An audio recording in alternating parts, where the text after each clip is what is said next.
Assalamualaikum warahmatullahi wabarakatuh. Selamat datang di channel Tarbus TV. Pada video kali ini saya akan membacakan buku yang berjudul Zero to Hero karya Sholihin Abu Izzuddin bagian ke-9.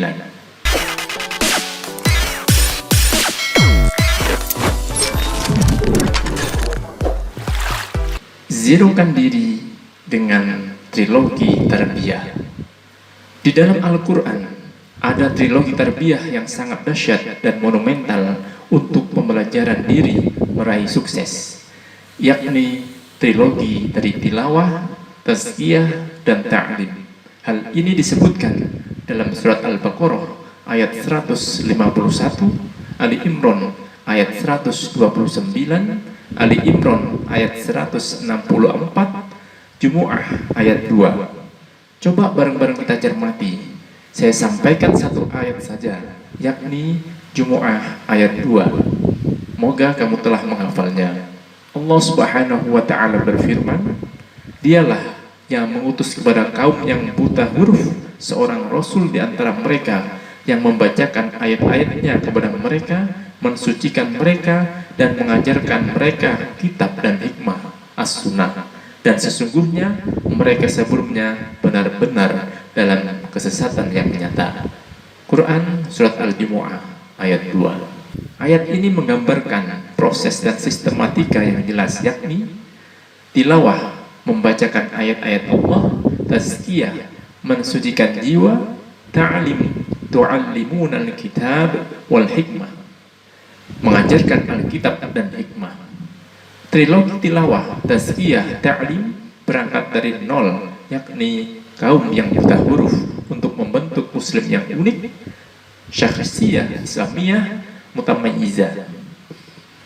Mengapa dikatakan unik? Lihat Umar, antara sebelum dengan sesudah tarbiyah. Umar yang keras, sangar sebelum mengenal Islam, menjadi Umar yang sederhana dan sangat mudah menangis saat mendengar ayat suci Al-Quran dibacakan. Bagaimana Bilal bin Rabah, budak hina di mata kafir Quraisy, menjadi mulia di mata Nabi. Bagaimana Abu Bakar yang lembut dan penangis dalam sholatnya, suatu saat sosok yang tegar, tegas, menumpas kemurtadan pada saat yang tepat. Utsman yang pemalu jadi berani. Ia berkata, aku akan menegakkan kebenaran dengan pedang, sesuatu yang tidak dapat ditegakkan dengan Al-Quran. Allah Subhanahu wa ta'ala berfirman, bacalah dengan menyebut nama Tuhanmu yang menciptakan.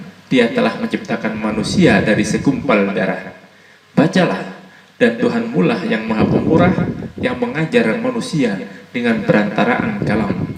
Dia mengajar kepada manusia apa yang tidak diketahuinya. Al-Alaq ayat 1 sampai dengan 5. Orang-orang yang telah kami berikan Alkitab kepadanya, mereka membacanya dengan bacaan yang sebenarnya, mereka itu beriman kepadanya. Dan barang siapa yang ingkar kepadanya, maka mereka itulah orang-orang yang rugi. Al-Baqarah ayat 121. Secara harfiah, tilawah berarti membaca dengan mengikuti hukum bacaannya, haqqa tilawati, sebagaimana perintah Allah, warattil Qur'ana tartila, dan bacalah Al-Quran dengan tartil. Quran Surat Al-Muzammil ayat 4. Menurut Rafiq Nawar LC, tilawah itu membaca Al-Quran seperti orang menyimak sepak bola. Kemana bola bergerak dia ikuti dengan cermat sehingga tidak sampai kehilangan titik di mana bola itu jatuh. Cermat dan hati-hati. Menurut Fakhruddin LC, tilawah itu olahraganya mata. Bergerak ke bawah, ke atas, mengikuti tanda baca fathah, dhammah, dan kasroh. Akan menyehatkan mata dan hati. Menurut Imam Al-Ghazali, itu termasuk zakatnya mata sebagai anggota tubuh yang juga harus dizakati. Tilawah berarti membaca dengan mengambil ruh dan kekuatan. Bila dilakukan dengan sungguh-sungguh, mengkonsentrasikan jiwa, merasakan nikmatnya bacaan, khusyuk dan tawadhu, maka akan menghasilkan energi rohani yang luar biasa, seperti sahabat yang syahid di tengah sholat dan menikmati bacaan Quran. Utsman bin Affan, jika hati itu bersih, maka ia tidak akan merasa kenyang dengan bacaan Al-Quran. Tilawah dalam trilogi tarbiyah agar tahu, menggali pengetahuan atau informasi yang sahih, benar, dan wadi gamblang, serta menumbuhkan ruh baru seperti Alijah Izzat Bikovic. Setiap berinteraksi dengan Al-Quran maka selalu mendapatkan hal-hal yang senantiasa baru. Tilawah itu bukan sekedar membaca, tapi menghadirkan kebaruan hidup, menggali 10 ayat untuk dihafalkan dan diamalkan. Tilawah bersifat informatif agar orang tahu. Ma'rifah inilah ia akan memiliki kecerdasan spiritual, rasa takut dan harap, khauf dan roja secara totalitas. Sesungguhnya orang yang paling takut kepada Allah di antara hamba-hambanya adalah para ulama. Fatir ayat 28. Tazkiyah adalah proses menuju zero, pembersihan jiwa manusia dari kotoran dan kegelapan jahiliyah. Menurut Syekh Muhammad Al-Ghazali, tilawah bermakna tarbiyah, proses perbaikan sesuatu, penjagaan dan pemeliharaan. Tazkiyah untuk memperbaiki nafs, mendidik tabiat dan menguatkan manusia kepada derajat yang tertinggi, sebagaimana dorongan yang terlintas dalam hati yang berusaha menjauhkannya. Tazkiyatun Nafs 1996-27. Output tazkiyah adalah kebersihan jiwa, rasa indah dalam ibadah, piranti perbaikan dari kejahatan, pembersih kecenderungan negatif, pengarah pada kebaikan, pilar sukses dunia dan bahagia di akhirat. Bila jiwa telah suci bersih dari syirik, kufur, fasik, munafik maupun kezaliman, maka akan mudah menerapkan Islam dengan ikhlas, seperti gelas bersih yang banyak manfaatnya.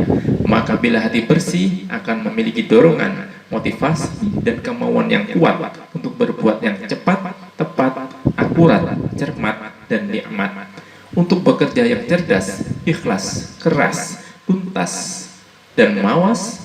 From zero, aku tahu, aku yakin, aku mau, aku bisa, dan aku mampu. Luar biasa.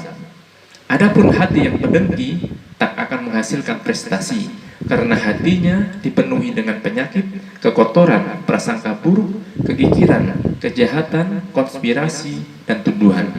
Ia sibuk menggelisahkan kesuksesan orang lain sehingga tidak sempat mengisi diri dengan kebaikan.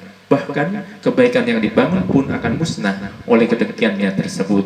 Sebagaimana kata Nabi, sesungguhnya dengki itu bisa merusak amal sebagaimana api yang menghanguskan kayu bakar. Inilah musibah besar. Semoga kita terhindar. Na'udzubillah.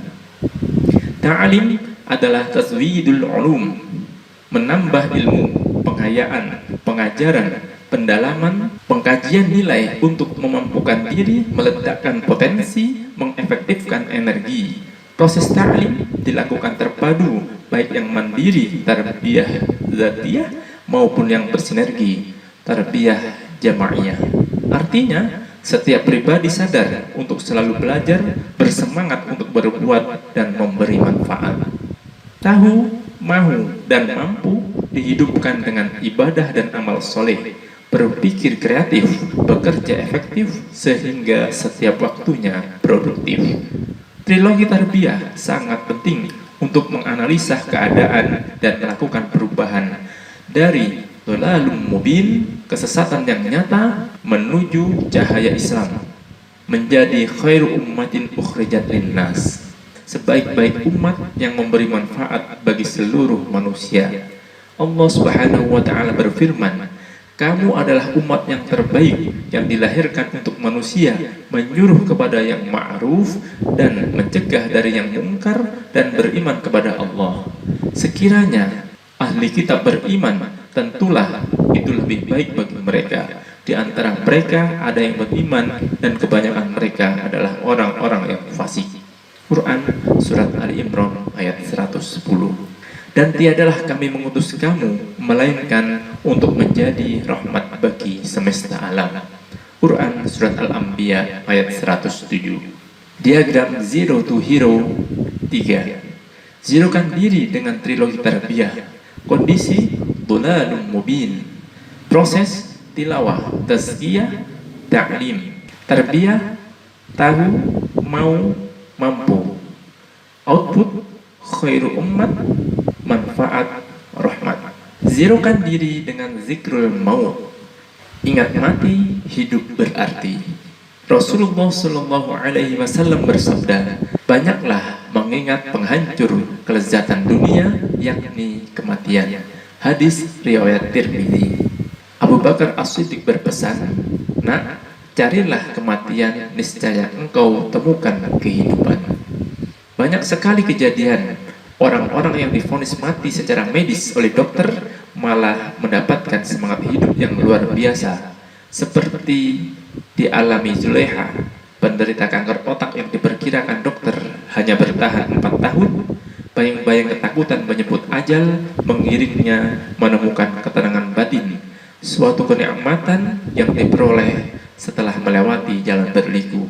Kini, setelah perkiraan dokter dalam hitungan hari, Zulaiha sembuh dari derita kanker otak setelah mengikuti terapi ruqyah syar'iyah secara Islami. Ghaib edisi 31 tahun 2. Mengapa ini terjadi?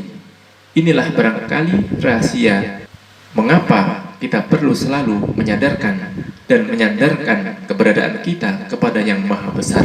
Ini ayat kauniyah, dan mari kita simak ayat qauliyah dalam Al-Baqarah ayat 154 sampai dengan 157 berikut. Dan janganlah kamu mengatakan terhadap orang-orang yang gugur di jalan Allah bahwa mereka itu mati. Bahkan sebenarnya mereka itu hidup, tetapi kamu tidak menyadarinya. Dan sungguh akan kami berikan cobaan kepadamu dengan sedikit ketakutan, kelaparan, kekurangan harta, jiwa, dan buah-buahan. Dan berikanlah berita gembira kepada orang-orang yang sabar, yaitu orang-orang yang apabila ditimpa musibah, mereka mengucapkan inna lillahi wa inna ilaihi raji'un. Mereka itulah yang mendapat keberkatan yang sempurna dan rahmat dari Tuhan mereka, dan mereka itulah orang-orang yang mendapat petunjuk. Quran Surat Al-Baqarah ayat 154 sampai dengan 157. Inna lillahi wa inna ilaihi raji'un, artinya sesungguhnya kami adalah milik Allah dan kepadanya lah kami kembali. Kalimat ini dinamakan kalimat istirja, pernyataan kembali kepada Allah. Disunatkan menyebutnya waktu ditimpa mara bahaya, baik besar maupun kecil. Inna lillahi wa inna ilaihi raji'un. Kalimat ini adalah vonis abadi bahwa kita adalah milik Allah. Semua yang ada di alam semesta ini adalah miliknya. Lalu, mengapa kita sadar untuk tunduk padanya dan tak sabar untuk taat padanya? Padahal orang yang sadar dan sabarlah yang memiliki kekuatan dahsyat. Inna lillahi wa inna ilaihi raji'un adalah inspirasi untuk beramal. Sebab kalau orang tahu akan mati lalu berpikir positif, pasti dia bersemangat untuk dahsyat. Tapi bagi yang pesimis, dia putus asa, bahkan memilih bunuh diri karena takut membayangkan akhir hidupnya yang penuh dosa. Kita itu zero, kita tak punya apa-apa, karena kita semua milik Allah. Maka dahsyatkan diri, fokuskan orientasi, bangun visi, miliki misi, bentuk persepsi hanya kepada Allah. Dengan fokus kita dahsyat, kuat, hebat, dan tak terkalahkan. Kita bersandar pada Yang Maha Kuat, tak takut celaan dan cemoohan. Itulah keikhlasan sekuat-kuat sandaran. Lillah, hanya untuk Allah. Karena segalanya harus difokuskan kepadanya. Allah Subhanahu wa Ta'ala berfirman, katakanlah, sesungguhnya sholatku, ibadahku, hidupku, dan matiku hanyalah untuk Allah, Tuhan semesta alam. Tiada sekutu baginya, dan demikian itulah yang diperintahkan kepadaku, dan aku adalah orang yang pertama-tama menyerahkan diri kepada Allah. Quran Surat Al-An'am ayat 162-163. Bila kita menggali energi kematian, tentu kita akan ingat apa yang sudah kita miliki untuk bekal kehidupan sesudahnya. Sudahkah kita mempersiapkannya? Sudahkah kita menyambutnya dengan amal-amal unggulan dan jiwa kepahlawanan? Sebab barang siapa mati sedang ia tak pernah berjihad dan tak ada niatan berjihad, ia mati dalam kemunafikan. Wow, mengerikan. Karena orang-orang munafik berada di lantai paling dasar neraka, paling panas, paling ganas, paling gelap dan pekat. Fiddartil asfali minan nar. Bukankah api yang paling panas yang berwarna hitam? Na'udzubillah. Jadi, zirokan diri dengan zikrul maut agar kita selalu bersiap diri mengisi hari-hari dengan prestasi dan amal terpuji dan tak bersantai-santai lagi. Miliki iman, berjalanlah menuju takwa dan jagalah nilai-nilai keislaman agar mati mulia memperoleh surga. Hai orang-orang yang beriman, bertakwalah kepada Allah sebenar-benar takwa kepadanya, dan janganlah sekali-kali kamu mati melainkan dalam keadaan beragama Islam. Quran Surat Ali Imran ayat 102. Zirokan diri dengan ingat mati, sebab lezatnya dunia hanya sesaat, tapi siksa akhirat abadi. Dunia fana yang pasti rusak, akhirat kekal tak ada batas. Mengapa tidak segera menyusun strategi merancang mati sejak hari ini? Zero berarti kembali ke titik nol untuk mencetak gol. Kita dari Allah, innalillah, maka mati kembali kepada Allah, ilaihi rajiun, juga harus lillah, untuk Allah. Apabila kita telah fokus lillah, justru apa yang kita kerjakan, lakukan, amalkan, investasikan akan menjadi milik kita. Karena Allah lah yang mengganti keikhlasan lillah kita dengan jannah. Inilah transaksi zero to hero. Sesungguhnya Allah telah membeli dari orang-orang mukmin diri dan harta mereka dengan memberikan surga untuk mereka. Quran Surat At-Taubah ayat 111. Jadi, dengan ingat mati berarti niat kita harus jelas, sehingga setiap apa saja yang dilakukan berbobot dan berbalas. Milikilah ikhlas. Rasulullah Shallallahu Alaihi Wasallam bersabda, sesungguhnya diterimanya suatu amal sesuai niatnya, dan setiap orang mendapatkan apa yang diniatkannya. Hadis riwayat Bukhari Muslim. Allah Maha Fair dan sportif, membalas apapun yang kita niatkan, bahkan apa yang kita persangkakan. Aku hanya mengikuti persangkaan hambaku saja. Itu komitmen Allah dalam hadis qudsi. Begitulah, bila jiwa itu besar, sesungguhnya fisik tak akan mampu meladeninya. Karenanya orang-orang besar tetap tegar meski fisik mereka lumpuh, mata mereka buta, tetapi jiwa mereka selalu hidup dan menghidupkan. Seperti Syekh Ahmad Yasin, Abdul Aziz Ar-Rantisi, Hasan Al-Banna, Sayyid Qutb, dan para pejuang di sepanjang sejarah. Bahkan kematian mereka dapat menghidupkan jiwa yang mati, membuka pikiran, menggugah motivasi yang rapuh, dan menyambung persaudaraan yang hampir runtuh. Itulah jiwa para pejuang sejati, mujahid hakiki. Adapun kematian dapat dilihat pada 3 ciri. 1. Mati itu hak dan pasti. Bagaimana cara kita mati? 2. Mati itu gaib.